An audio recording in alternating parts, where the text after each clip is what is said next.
On n'a jamais vu autant de maladies de civilisation. Le diabète, type 1, 5%, type 2, 80%, type 3. Vous savez ce que c'est le diabète type 3? Non. C'est l'Alzheimer. C'est l'Alzheimer. Si vous êtes au-delà de 100 degrés, vous détruisez les vitamines.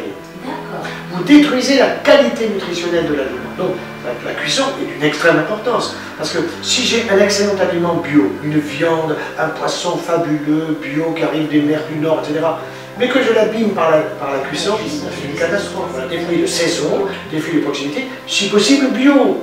Mais même si ce n'est pas bio, admettons que je consomme une pomme ce matin au petit déjeuner qui n'est pas bio. D'abord, le sachant, la veille, j'ai fait tremper ma pomme dans de l'eau propre. Ce qui fait que pendant que je dors, la pomme, elle travaille. Elle libère ses pesticides dans l'eau. Et au petit déjeuner le matin, je vais frotter la pomme et je vais la croquer intégralement avec la peau. Et j'ai déjà perdu 80% des pesticides. Alors le poids, quand il est en trop, je reviens là-dessus, c'est du sucre qu'on a mangé en excès. D'accord. C'est pas tellement des graisses. C'est pas tellement des graisses. C'est pas tellement de l'huile d'olive qui va vous faire grossir. Donc il faut bien faire comprendre aux gens, le pain blanc, il faut l'abandonner.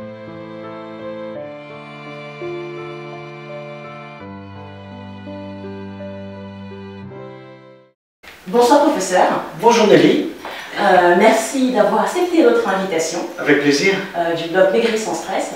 Donc nous nous rencontrons aujourd'hui, comme je vous l'ai dit précédemment, pour échanger sur le thème mieux s'alimenter afin d'une part de perdre du poids si on en a besoin, ouais, mais surtout d'être en bonne santé et de le rester. Tout à fait. Manger mieux et meilleur pour la santé et j'ajoute le plaisir. Je vais commencer par vous demander pour tous nos lecteurs et lectrices qui ne vous connaissent pas, de vous présenter. Alors écoutez, je suis chirurgien et cancérologue. Mon nom est simple à retenir. Je suis joyeux 24 heures sur 24. Mon professeur joyeux, mon prénom c'est Henri.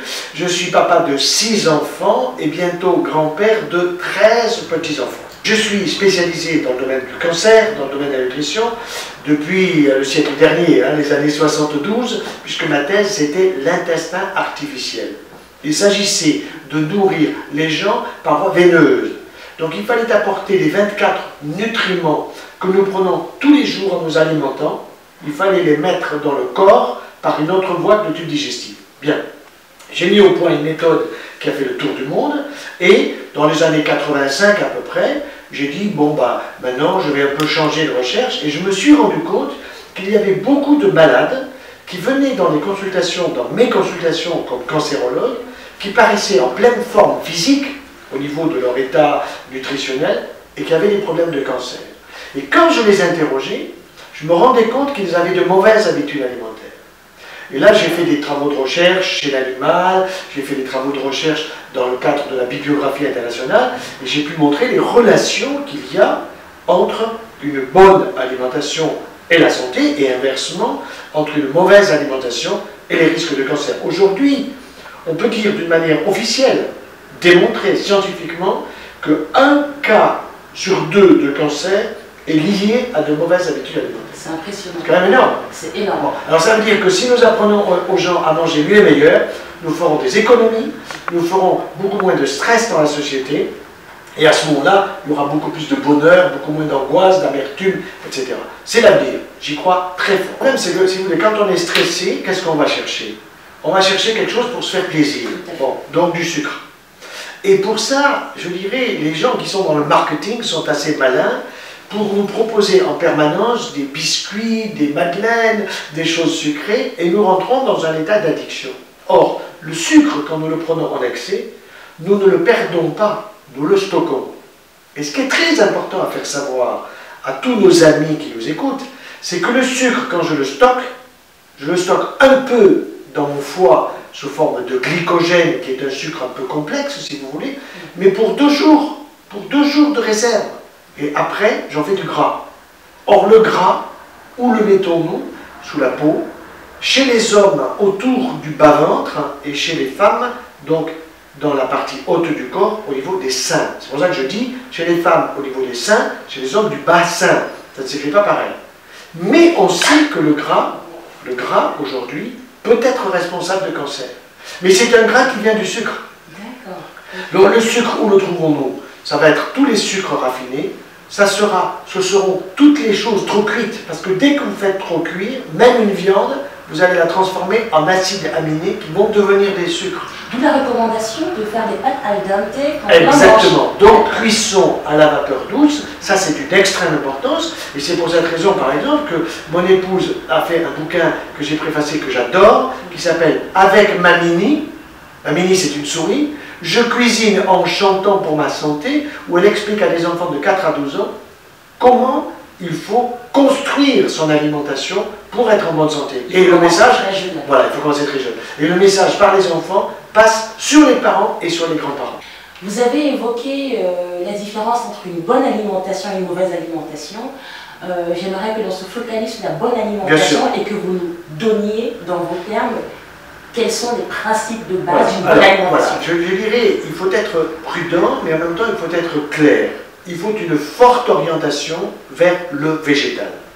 Je ne dirais pas qu'il faut devenir un végétarien ou un végétalien, non. Il faut une forte orientation vers le végétal. Alors c'est quoi le végétal? Premièrement, ce sont les fruits frais, de saison. Ce n'est pas des compotes.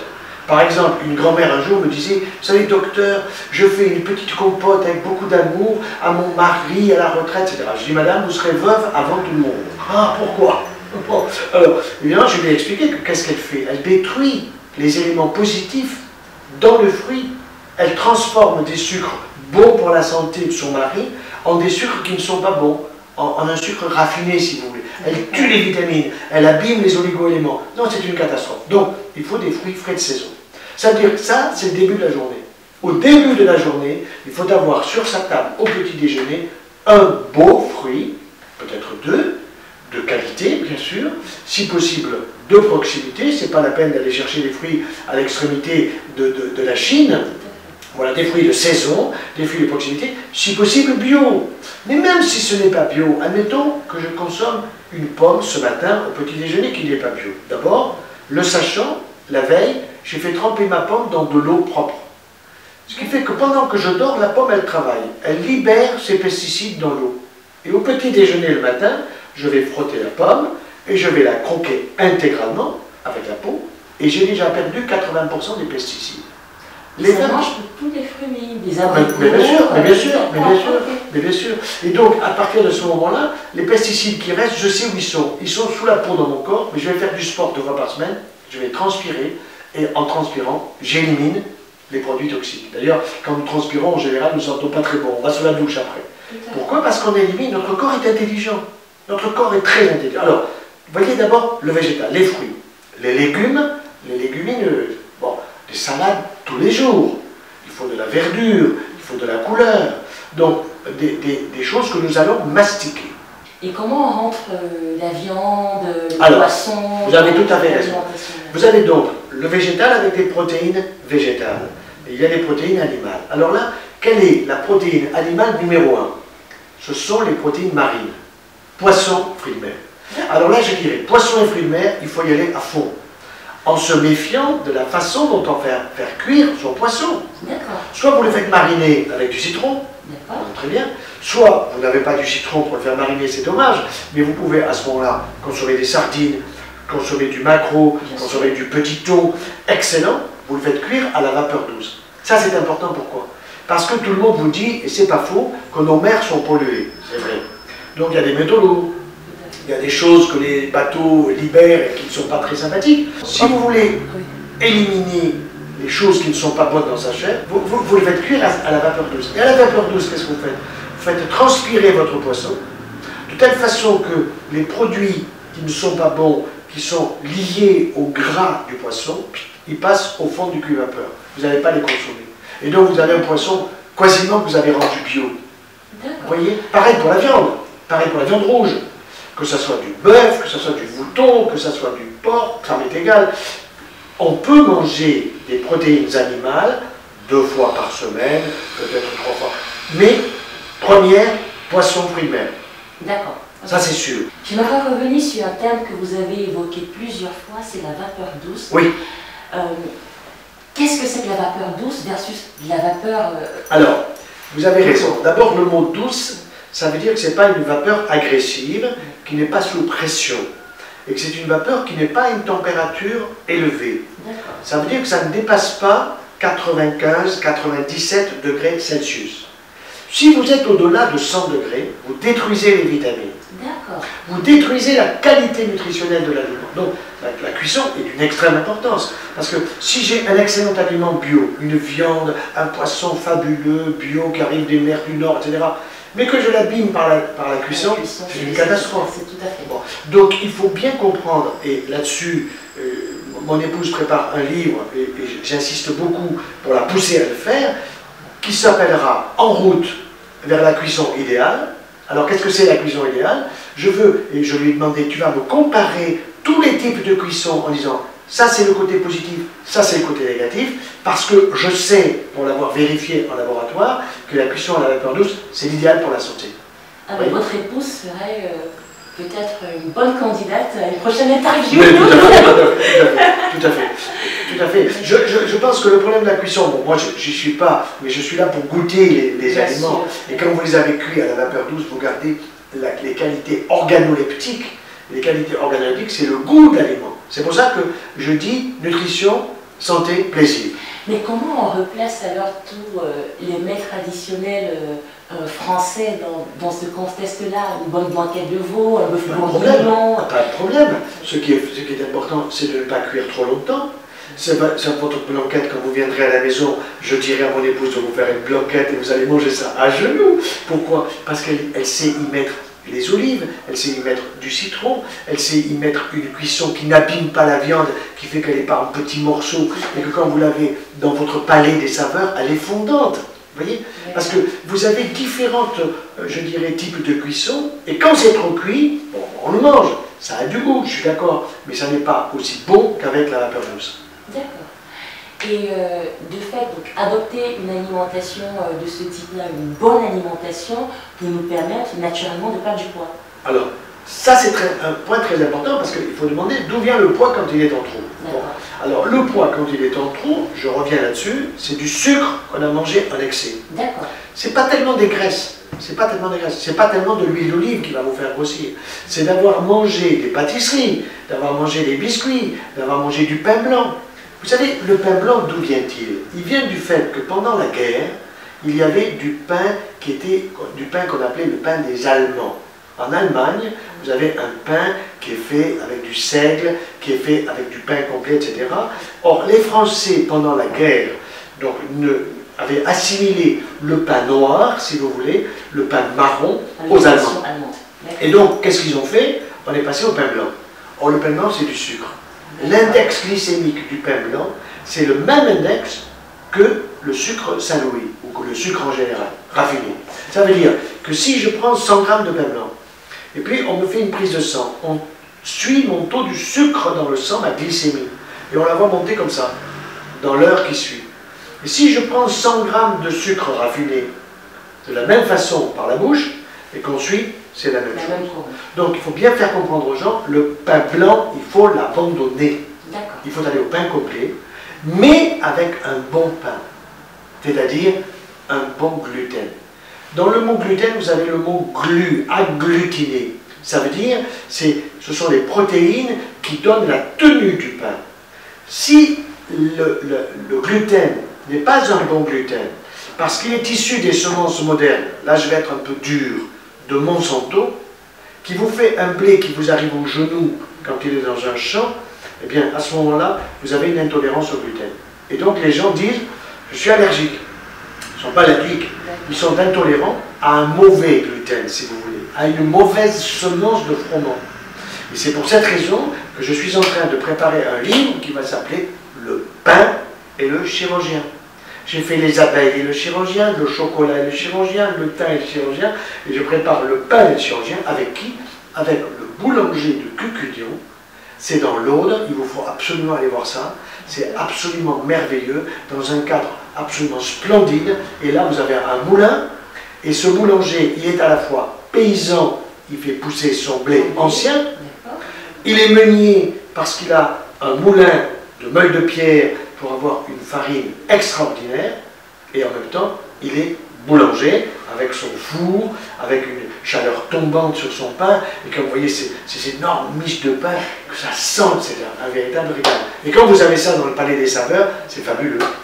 Mais si je trace le fil de votre discours jusqu'au bout, en associant, en sachant que le pain blanc est responsable, et en tout cas est assimilable à du sucre pur, et que donc nous connaissons tous les effets du sucre pur sur la graisse dans le corps, la prise de poids, il faudrait presque que les politiques imposent de labelliser le type de gluten qui est utilisé. Alors, parce que pour nous consommateurs, comment reconnaître un bon pain fait avec du bon gluten d'un pain moins bon?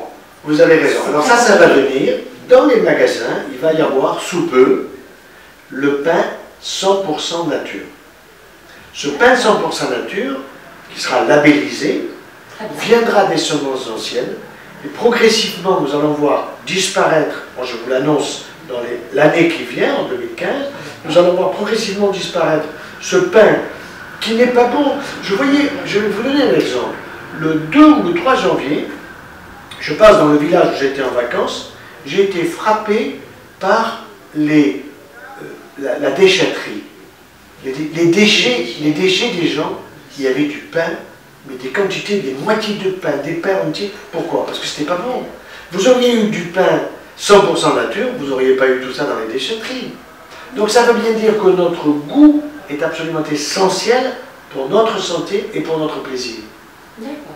Et au-delà de la suppression, de la forte limitation du pain et des sucres raffinés, voyez-vous d'autres conseils que vous pourriez partager avec nous? Oui, alors moi je dirais, il y a le problème des boissons.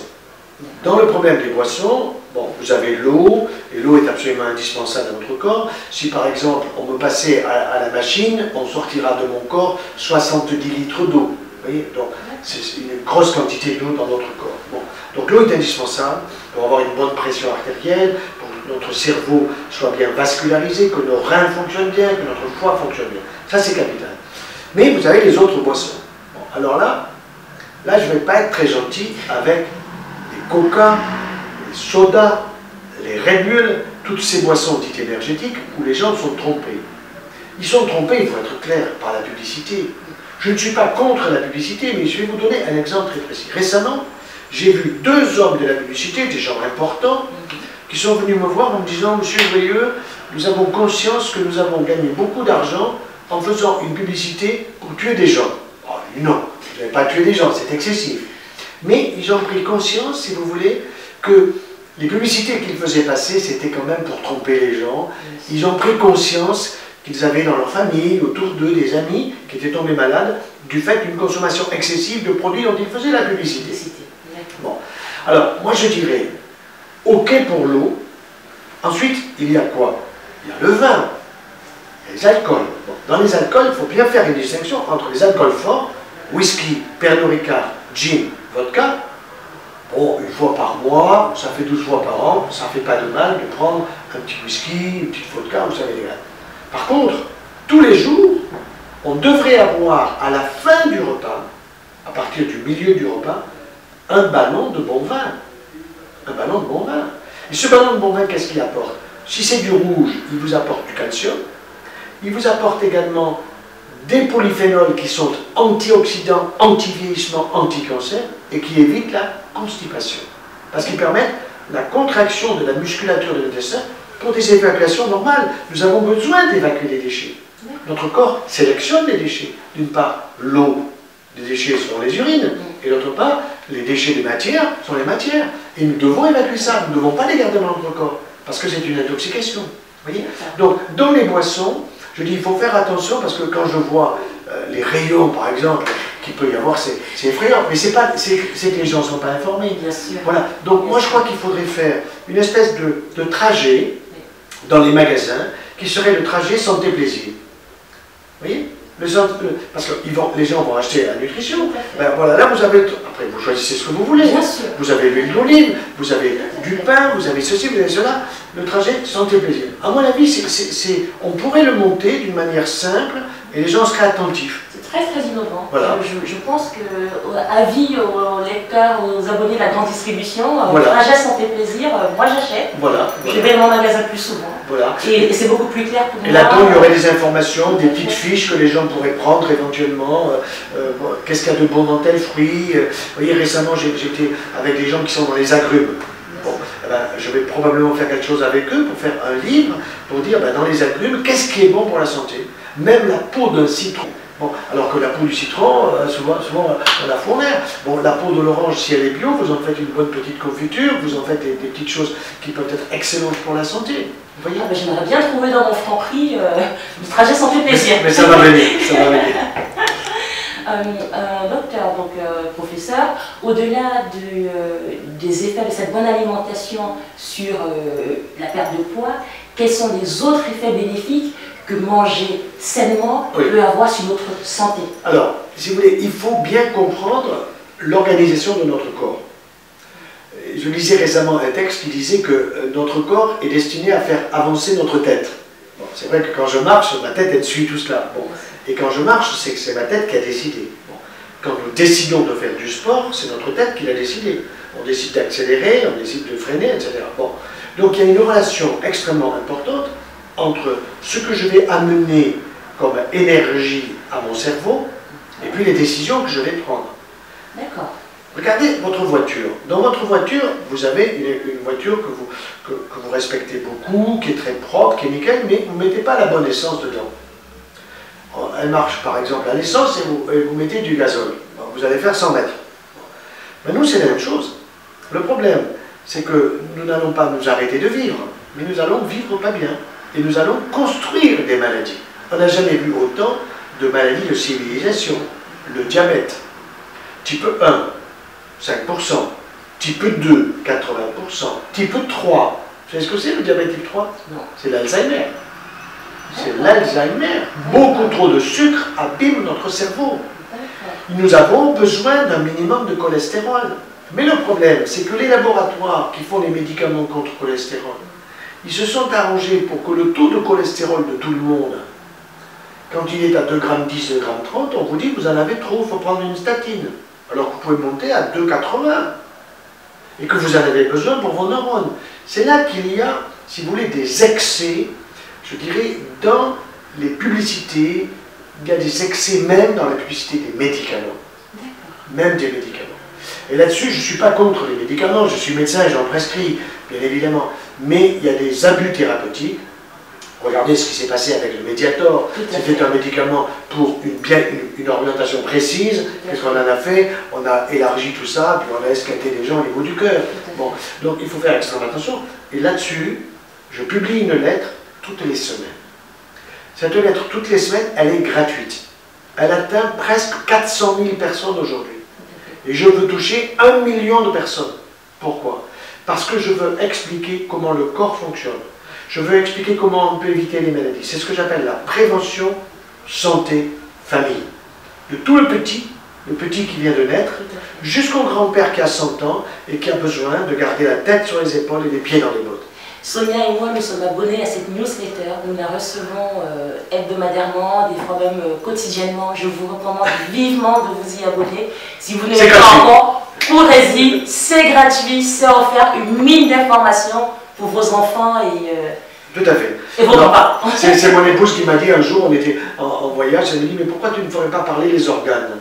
Alors j'ai réfléchi, j'ai dit, mais tu as raison. Et comme ça, ma première lettre a été, je vais faire parler le foie.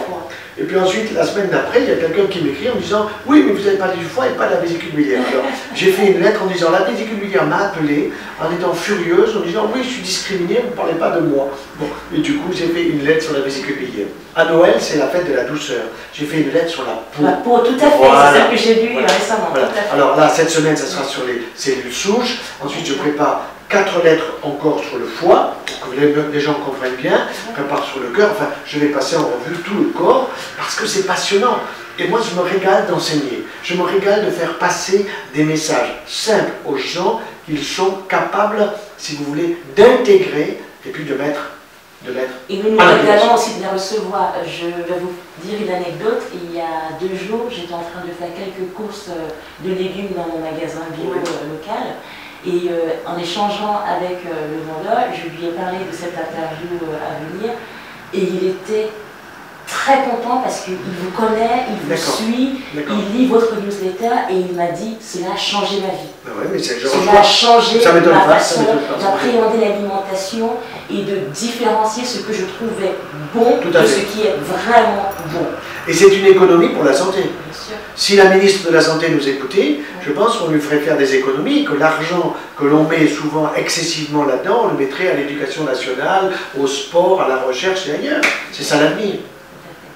J'aimerais qu'on parle un peu plus de votre bouquin Changer d'alimentation. Vous avez sorti une 7e édition. 7e édition. Quel est le message principal que vous voulez faire passer à travers ce livre? Voilà, je crois que le titre est très significatif, c'est changer. Alors, changer, il faut faire attention. Quand on change de coiffure, quand on change de vêtements, on ne va pas si vous voulez, se forcer. C'est qu'on a envie, parce qu'on sait qu'on va être mieux comme ceci ou comme cela. Bien là, c'est la même chose.